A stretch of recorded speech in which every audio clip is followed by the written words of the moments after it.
This channel does not promote any violent, harmful, or illegal activities. All content provided by this channel is meant for an educational purpose only.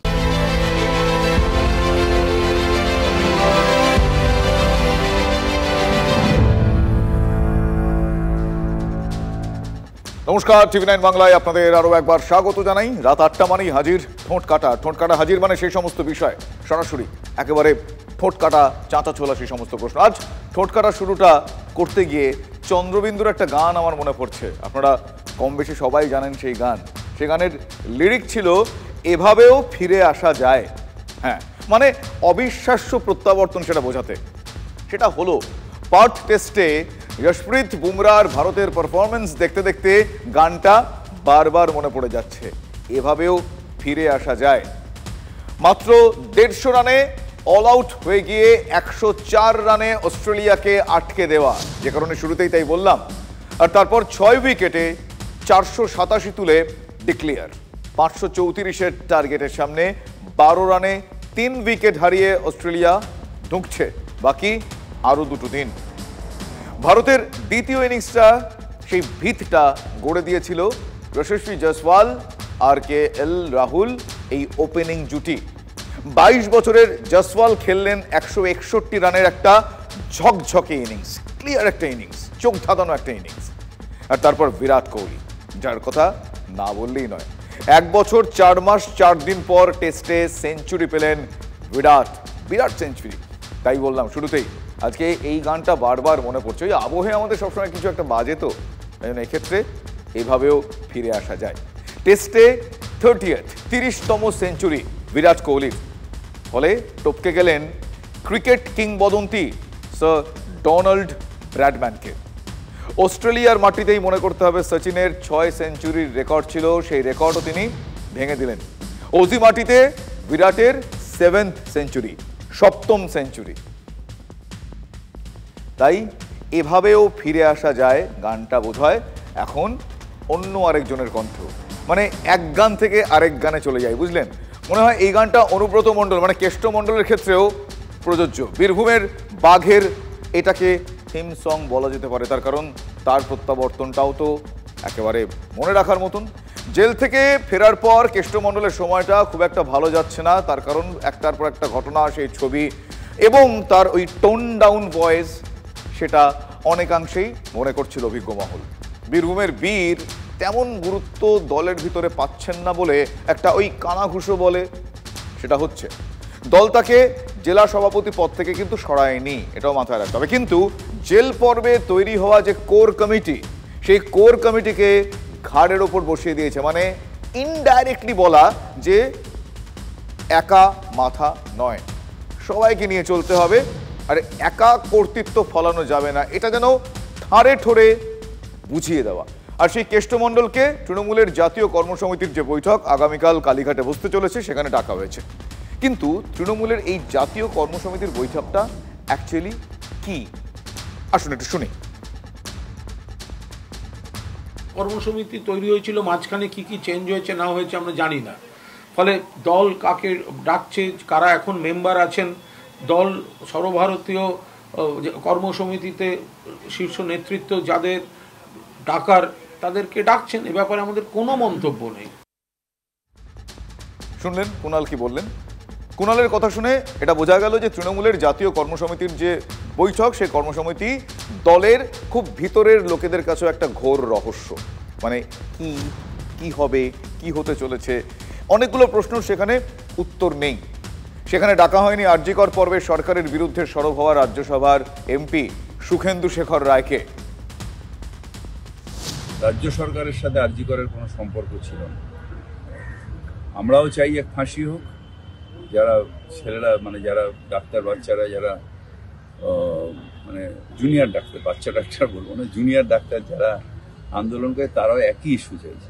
সুতরাং এটাকে কিভাবে শুধু কয়েকটা সংবাদপত্র আর media হাউসে যে চাপিয়ে দেওয়া, এটাকে যে সমর্থন করেছে পার্টি তার সাথে থাকবে। ববিদা অত্যন্ত সিনিয়র নেতা এবং তিনি ওয়ার্কিং কমিটির সদস্যও বটে, ফলে তিনি যখন এই বিষয়ে বলে দিয়েছেন আমি সেখানে কেন মন্তব্য করব।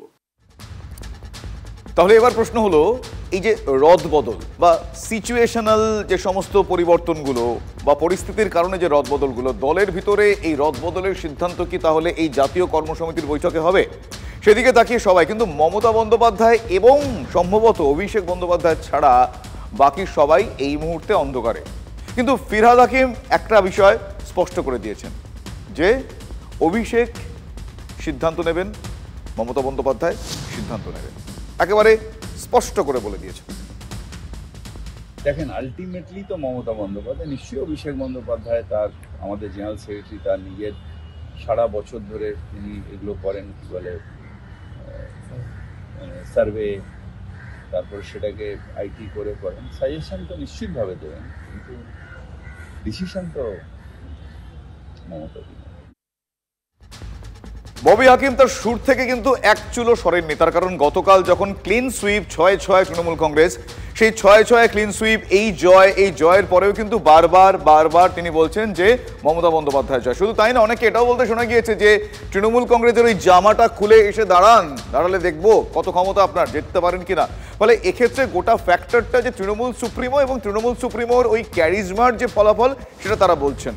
বাইরে থেকে দেখলে এই মুহূর্তে মনে হবে যে তৃণমূল কংগ্রেসের ঘরে সুখের বাতাস বইছে। গতকাল যেটা আপনাদের বলছিলাম 6-6, এবং এই উপনির্বাচনের ফল বেরোনোর পরও ওই হাওয়া জারি রয়েছে।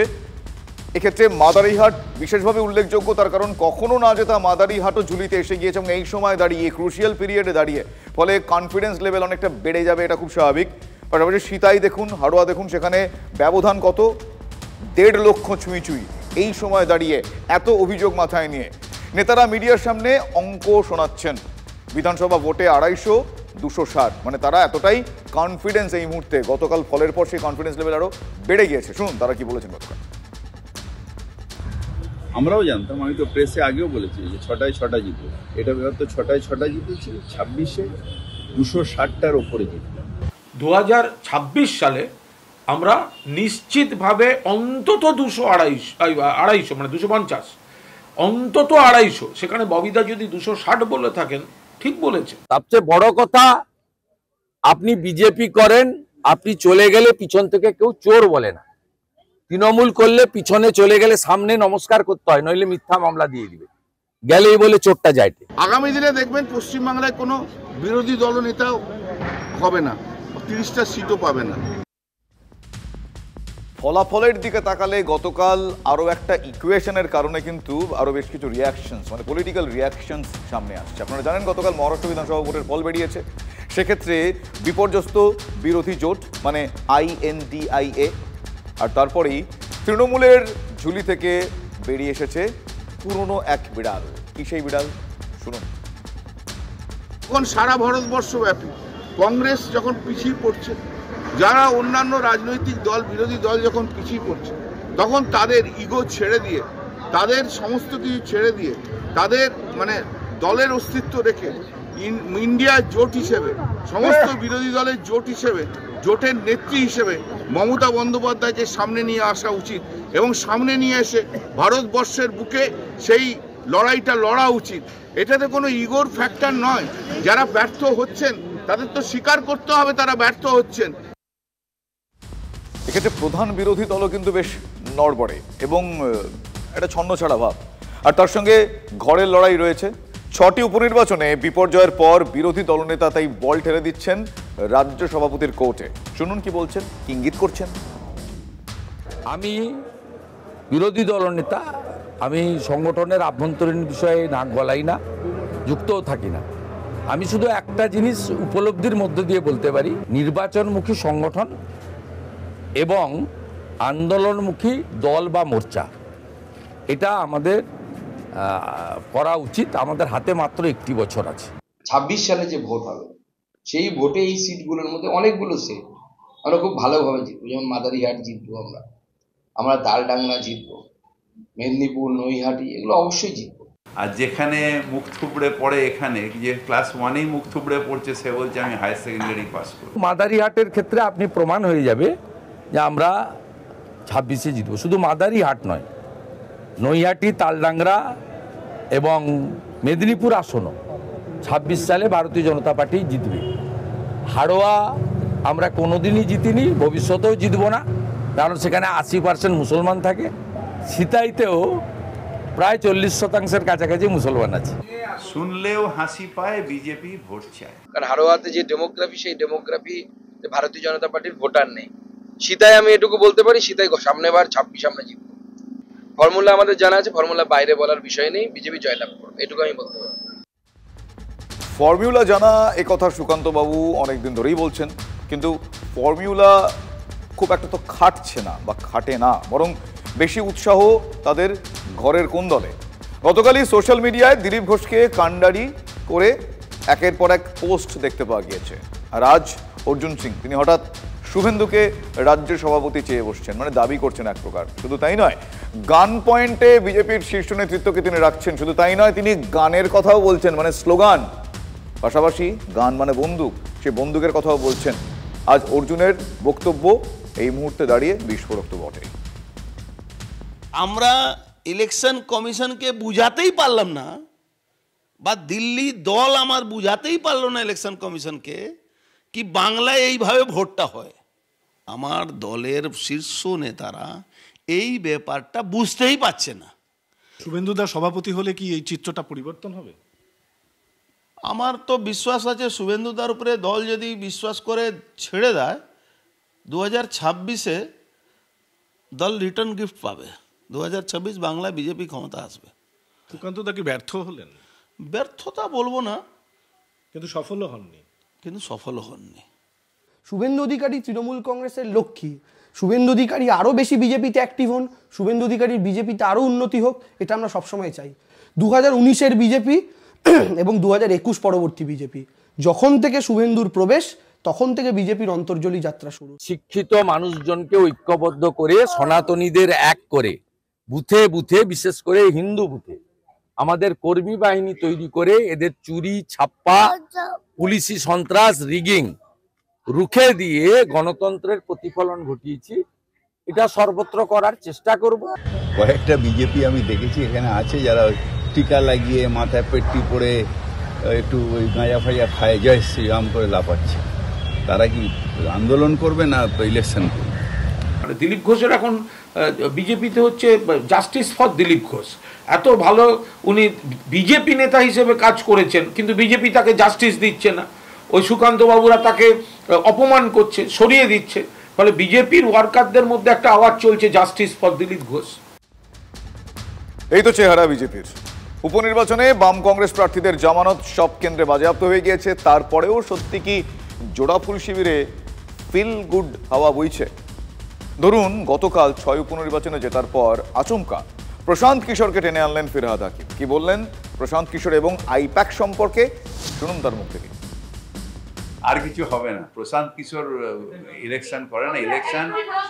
ইলেকশন হয় মমতা ব্যানার্জির মুখ, মমতা ব্যানার্জির প্রতি মানুষের বিশ্বাস, তৃণমূল কংগ্রেসের কাজ, তৃণমূল কংগ্রেসের অর্গানাইজেশন। এটা হচ্ছে মূল আমাদের, যেটা আমাদের সাকসেস, সেটাই। পিকের স্ট্র্যাটেজি নয়, সরাসরি মন্ত্রিসভা নাম্বার 2 বলছেন পিকে প্রশান্ত কিশোরের স্ট্র্যাটেজি নয়, মমতা বন্দ্যোপাধ্যায়ের মুখ এবং কাজই তৃণমূলের ইউএসপি। প্রশ্ন হচ্ছে, হঠাৎ মন্ত্রিসভা নাম্বার 2 এসব বললেন কেন? প্রশান্ত কিশোরকে দলের ভোট কুশলী কে বানিয়েছিলেন? অভিষেক। 21-এর ভোটের পর একটা হাওয়া তোলা হয়েছিল যে সাফল্যের কারিগর পিকে, আপনাদের সবার মনে আছে কম বেশি। কিন্তু এতদিন পর সেই বদলাটাই কি ফিরহাদ হাকিম নিলেন? মানে ঘরের মহাসংঘাত তো মাঝে মধ্যেই বাইরে বেরিয়ে আসে, এটা কি তারই আরো একটা উদাহরণ? জানি না আমরা। মুখ্যমন্ত্রী চতুর্থবারের জন্য আবার মুখ্যমন্ত্রী হন, কিন্তু তার ডেপুটি হিসাবে অভিষেক বন্দ্যোপাধ্যায়ের অভিষেক হওয়া দাবি আমি রেখেছি। সেই সঙ্গে পুলিশ মন্ত্রীও অভিষেক বন্দ্যোপাধ্যায়কে চেয়েছি। এটা উনি বলেছেন, সঠিকভাবেই বলেছেন যে ওনাকে পুলিশ মন্ত্রী করে দেওয়া দরকার। অভিষেক বন্দ্যোপাধ্যায় ভালো পুলিশ মন্ত্রী হবেন? খারাপ কিছু হবে না, ভালোই হবে না আমার ধারণা। মমতা বন্দ্যোপাধ্যায় দীর্ঘদিন কাজ করছেন, এবার সেই টাইমটা কখন সেটা আমি বলতে পারবো না। ফুল টাইমের একজন পুলিশ মন্ত্রী থাকলে আমার মনে হয় তার নজর এড়িয়ে কোনো ভালো কাজ ছাড়া কোনো খারাপ কাজে পুলিশ লিপ্ত থাকতে পারবে না। অভিষেক একটা খুব পাওয়ারফুল ইঞ্জিন। অভিষেক 1000 হর্স পাওয়ার লাগানো একটা ইঞ্জিন টকবক করে ফুটছে, কিন্তু আমার মনে হয় সেটা কোথাও লাগাবার আগে মুর্শিদাবাদ যে এমএলএ বলছে তার মুখে একটা লাগাম লাগানো দরকার। অভিষেককে লাগাবে কিনা, মমতা ব্যানার্জি আছেন তো। Mamata Banerjee is capable of doing everything. আমরা মমতা ব্যানার্জির ছবি লাগিয়ে জিতি। যারা বড় বড় কথা বলে না তাদের বলবো যে মমতা ব্যানার্জির ছবিটা সরিয়ে দিয়ে একটা ইলেকশন জিতে দেখা। মহাসংকট, দলের নাম্বার 1 বনাম দলের নাম্বার 2। মাঝে মধ্যে সেই সংকটের আঁচ বাইরে বেরিয়ে পড়ে, কিন্তু ছন্নছাড়া বিরোধীরা তৃণমূলের একটা অ্যাডভান্টেজ। তাই এখন থেকেই 26-এর অঙ্ক কষা শুরু হয়ে গিয়েছে। 26-এ উড়ে যাবে, 26-এ 260। তাহলে পথে হলো দেরি, দেরি তো হলোই। গুনে গুনে 2 মাস 2 দিন, আর কাল সোমবারই মমতা বন্দ্যোপাধ্যায়ের সঙ্গে অনুব্রত মণ্ডলের দেখা হবে। জেল মুক্তির পর এই প্রথম সোমবার, মানে আগামীকাল কালীঘাটে তৃণমূলের ন্যাশনাল ওয়ার্কিং কমিটির বৈঠক, জাতীয় কর্মসমিতির বৈঠক, আর সেখানেই ডাক পেয়েছেন বীরভূমের স্ট্রং ম্যান। তাহলে কাল মানে সোমবার তৃণমূল নেত্রীর সঙ্গে সাক্ষাৎ বীরভূমের কেষ্ট মণ্ডলের। বীরের সম্মান পাবেন? এই প্রশ্ন এই মুহূর্তে $1 মিলিয়ন। এই কমিটিতে কালকে মিটিং ডেকেছে, যাদেরকে ডেকেছে তারা সেখানে সবাই হাজির হবে। আমাদের জেলা থেকেও আমাদের ওয়ার্কিং কমিটির সদস্য হিসেবে যিনি ছিলেন অনুব্রত মণ্ডল, তিনিও কাল যাবেন। কাল বিকেল 4টে মিটিং হবে। বেশ, তাহলে আগামীকাল দলনেত্রীর ডাকা বৈঠকে অনুব্রত মণ্ডল, আর সেখানে দেখা হবে। কেষ্টমণ্ডলের জেল মুক্তির পর এই প্রথম সাক্ষাৎ হতে চলেছে। এর আগেও দেখা হওয়ার সম্ভাবনা তৈরি হয়েছিল। কবে বলুন তো? গত 24শে সেপ্টেম্বর তিহার জেল থেকে মুক্তির পর সেদিন জেলায় ফেরেন কেষ্টমণ্ডল। আবার ওই দিনই বোলপুরে প্রশাসনিক বৈঠকে গিয়েছিলেন মুখ্যমন্ত্রী, কিন্তু জল্পনা তৈরি হলে সে যাত্রায় সাক্ষাৎ কিন্তু হয়নি। শরীর পায়ের অবস্থা খুব খারাপ, দরকার হলে বিদেশে পায়ে ব্যথা, দরকার হলে দলনেত্রীর সঙ্গে দেখা করবেন। সেদিন নিজের বাড়িতে সেই চেনা চেয়ারে তখন অনুব্রত মণ্ডল, আর দুপুরেই বোলপুরে প্রশাসনিক বৈঠকে মুখ্যমন্ত্রী। কেষ্টমণ্ডলের বাড়ি থেকে 3 কিলোমিটার দূরে। শুধু ভোট চাইতে আসলেই হবে, বিপদে মানুষের পাশে থাকতে হবে, এটা মাথায় রাখবেন। অনেক অনেক ধন্যবাদ, নমস্কার। না, এটা গভর্নমেন্টের মিটিং। গভর্নমেন্টের মিটিং? তাহলে প্রশাসনিক সভার শেষে কি অন্য প্রশ্ন নিতে চাননি রাজ্যের প্রশাসনিক প্রধান? সীমারেখাটা এঁকে দিতে চাইলেন? এই সেদিনও তৃণমূল নেত্রীর মুখে ছিল কেষ্টমণ্ডলের নাম বীরভূমে লোকসভার প্রচারে। কেষ্ট আজকে আমাদের মধ্যে নেই, তাকে তার মেয়েকে বন্দি করে রাখা হয়েছে, কিন্তু তা সত্ত্বেও আমি মনে করি দেখবেন ইলেকশনের পর ছেড়ে দেবে, ইচ্ছা করে রেখে দেওয়া হয়েছে। সেদিন মুখ্যমন্ত্রীর মুখে রাজনৈতিক প্রতিহিংসার অভিযোগ, অথচ 24শে সেপ্টেম্বর বোলপুরে প্রশাসনিক বৈঠকে গেলেও মুখ্যমন্ত্রীর মুখে ছিল না কেষ্টমণ্ডলের নাম। কেন? সেটা নিজে উনি উত্তর দিতে পারবেন, বাট মুখ্যমন্ত্রী সব জায়গাতে যাওয়াটা তো বুদ্ধিমানের কাজ নয়, এবং উনি অত্যন্ত বুদ্ধিমতী মহিলা। উনি জানেন যে আজকে এই যে জেল থেকে ছাড়া পেয়েছে দুর্নীতির জন্য, তাকে গিয়ে আমি যদি গলায় মালা পরিয়ে আলিঙ্গন করে তাকে যদি আশীর্বাদটা দিই, সেটা আবার কিছু ভোট চলে যাবে। সরকারি কাজে গেছে তো দিদি, আবার কি দিদি যখন কাজে যাকে কাজে লাগে তখন কাজে লাগায়, কাজের সময় কাজই, কাজ ফুরালে পাজি হয়ে যায় দিদির কাছে। হয়তো এখন মনে হচ্ছে এখনই একটু দূরে থাকা দরকার। কি করে বলবো, একজন জামিন পেয়েছেন, তিনি ফিরেছেন, তিনি তার বাড়িতে আছেন, দীর্ঘদিন বাদে ফিরেছেন। এবার মুখ্যমন্ত্রী গেছিলেন, তার অন্যান্য কর্মসূচি ছিল, ফলে এইসব বিষয়ে আমাদের কোনো বক্তব্য। সেদিন বোলপুরে গিয়েও মুখ্যমন্ত্রী কেষ্টমণ্ডল সাক্ষাৎ হয়নি। বৈঠক শেষে কলকাতার পথ ধরল মুখ্যমন্ত্রীর কনভয়। তখনও বোলপুরে নিচুপট্টিতে কেষ্টমণ্ডলের বাড়িতে তৃণমূল কর্মীদের ভিড়। সেদিন তৃণমূল নেত্রী আর কেষ্টমণ্ডলের সাক্ষাৎ হয়নি। আদালতে সওয়াল জবাবে কেষ্টমণ্ডলকে প্রভাবশালী বলেই উল্লেখ করেছে এজেন্সি। তাহলে প্রভাবশালী তত্ত্ব এড়াতেই মুখ্যমন্ত্রীর সঙ্গে দেখা করার উদ্যোগ নেননি কি কেষ্টমণ্ডল? তবে দেখা না হলেও ফোনে কথা হয়েছে। আপনাদের নিশ্চয়ই মনে আছে দলের অন্দরের খবর, গত মাসের জেলার এক নেতাকে ফোন করেন মুখ্যমন্ত্রী, আর সেই ফোন থেকে কথা বলেন অনুব্রত মণ্ডলের সঙ্গে, স্পষ্ট বার্তা দেন। তৃণমূল সূত্রে খবর পাওয়া যায় সেদিন কেষ্টমণ্ডলকে তৃণমূল সুপ্রিমো বুঝিয়ে দিয়েছিলেন যে কোর কমিটিকে সঙ্গে নিয়ে চলতে হবে।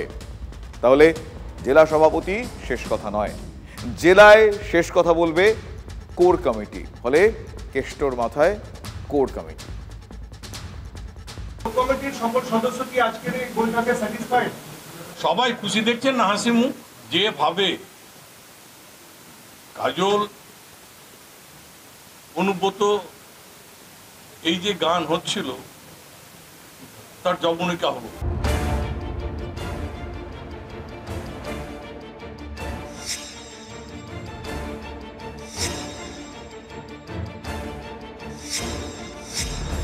তাহলে কাজল শেখ অনুব্রত দ্বন্দ্ব নেই, মধুরেণ সমাপয়েত। অথচ পুজোর পর দলের বিজয় সম্মেলনের মঞ্চে দুজনকে একসঙ্গে দেখা গেল কই? কেষ্টমণ্ডলও সেই ক্ষোভ গোপন রেখেছিলেন কি? সভা করতে মানে অ্যাভয়েড করছে আপনাকে? আমি এই কথা উত্তর দিতে পারি না আপনাকে। আজকে দেখুন কোর কমিটির মধ্যে 4-5 জন কোর কমিটি শুধু এখানে আছে, সবাই নিজের নিজের মতো কাজ করছে। এখানে কে কোথাও স্টেজে এলো সেটা বড় কথা হয়, দেখা হবে, আজ না হয় কাল দেখা হবে। সভাধিপতিকে বলবো মানুষের সঙ্গে কথা বলবেন, দলটা আরো বড় বৃদ্ধি পাবে। আর আপনি যদি আমাকে খ্যাট করেন, আমি দুঃখ নিয়ে বাড়ি যাব, আমি কষ্ট নিয়ে বাড়ি যাব, আমার একটা রাগ থাকবে।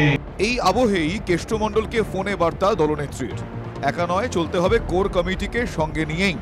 আর তারপর সেই কোর কমিটিতেই অন্তর্ভুক্ত করা হলো কেষ্টমণ্ডলকে।